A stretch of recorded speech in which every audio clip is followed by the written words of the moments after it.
Alrighty. Um, these are going to be the banjos that I got just here in 2020, in the midst of all the pandemic. Um, uh, so far, anyway, it's midway through September, and I've got 7 banjos that I did not have in the previous 2 videos regarding the collection. So I thought I'd run through them here, walk through them since they're on the floor. Um, let's see here. This is what I call the Marquetry Rosette banjo. Got this from a collector on the East Coast. He contacted me and said he no longer wanted the banjo, and it's a measure of how good his collection is that one of his discards is one of my favorite banjos now. Let's see if we can walk around here without giving everyone vertigo.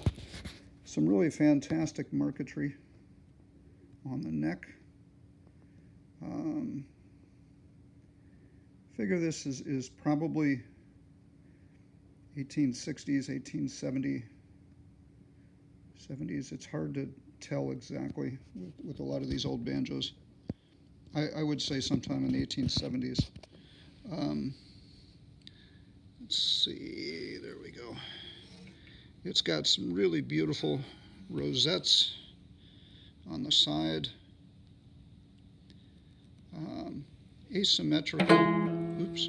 Asymmetrical heel. It's kind of interesting. I was reading that it's possible that the rosettes that were put in banjos and even the marquetry may not have been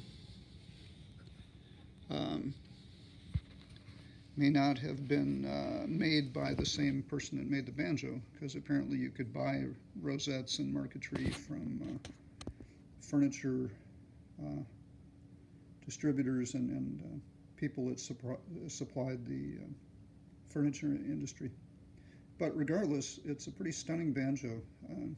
Just visually very nice, very fun to look at. All right. So the next one is an antique lyre head banjo. One of the wings is busted off, which is probably why that style of peghead lost its popularity. But fascinating banjo. I'm starting to get interested in these. I'd like to try and find some more. I actually made, with the help of a friend, a similar lyre peghead banjo. This is probably fairly early. I'm going to hazard sometime in the 1870s. It's got a funky little heel or rim stick brace. I've never seen that type of thing before. And right there is where the rim stick comes in, and it's got another piece of wood there to support it. Cool banjo. I really like these old ones. They're apparently one of a kind, and although the frets, I'm assuming, were put on later, and some of them you can see are a little bit off canted. So whoever did it didn't do a fantastic job of fretwork, but it's playable, and it actually sounds pretty good. All right, next one is a metal-bodied H.C. Dobson. Not entirely sure which patent this would have been, either the 1873 or the 1878, I believe was the last one he did. I had not seen a metal-bodied Dobson. This is not Mark Dobson. I'm just going by what my other early Dobsons look like. But top tension, big sound to it. Unlike the other early Dobsons that have an enclosed wooden back, this does not. This has rim stick and is open in the back, and like I say, a metal pot. Appears to be New York School based on the cantilevered open neck or heel. Cool banjo, and I think fairly unique. All right, next one is what I call the Gilmore banjo, because there is, I don't know if it'll show up in the video, does not. There is, it says B. Gilmore,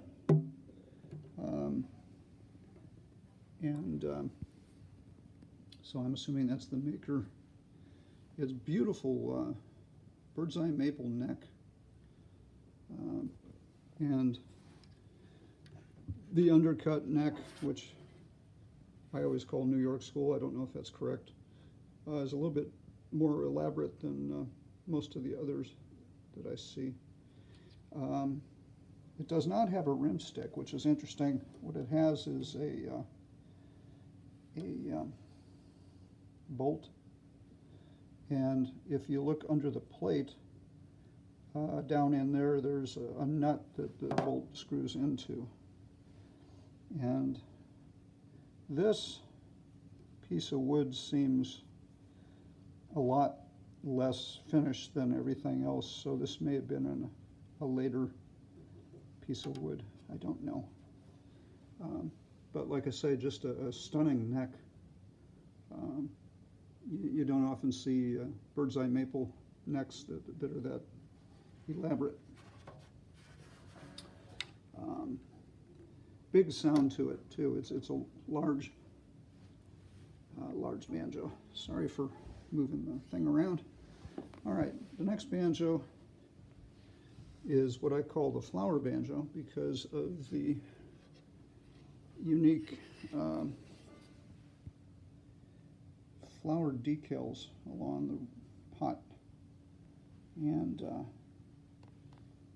this is basically a pretty cheap mail order banjo from probably 1890-ish. But the flower decals, when this was new, they just must have been really spectacular.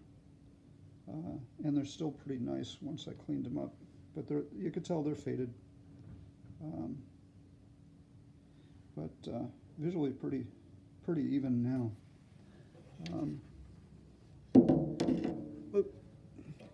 And I put a new head on that. I tend to put new heads on the banjos. Most of them are ripped when I get them, so they need a little work to make them playable. Let's see. This one is a large minstrel banjo. I think it was a professional musician's banjo, really.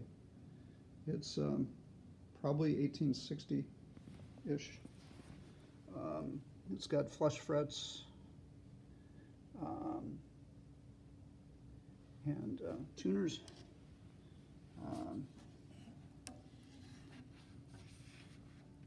And Federal Shield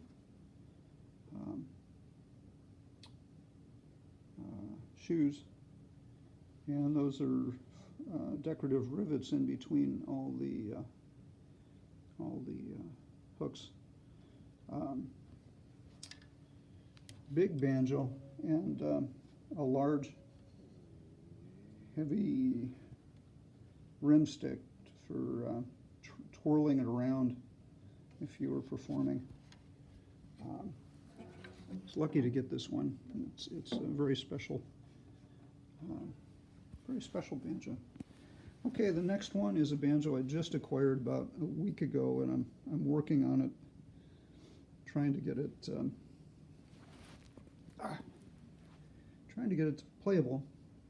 It's going to need cleaning. It's going to need a new head. It's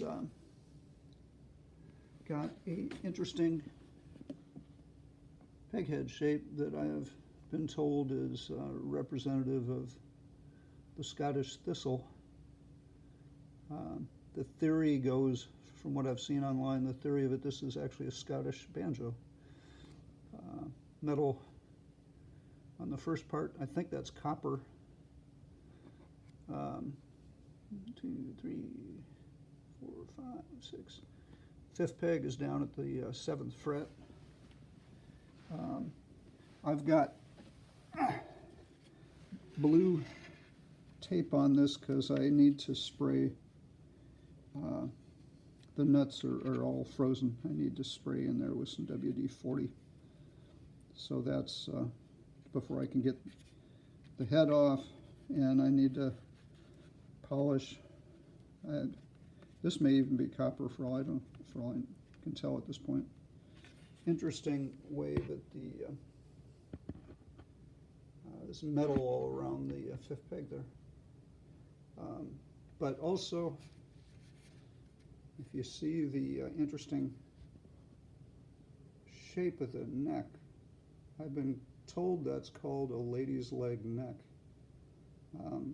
Somewhat suggestive, but I can see where that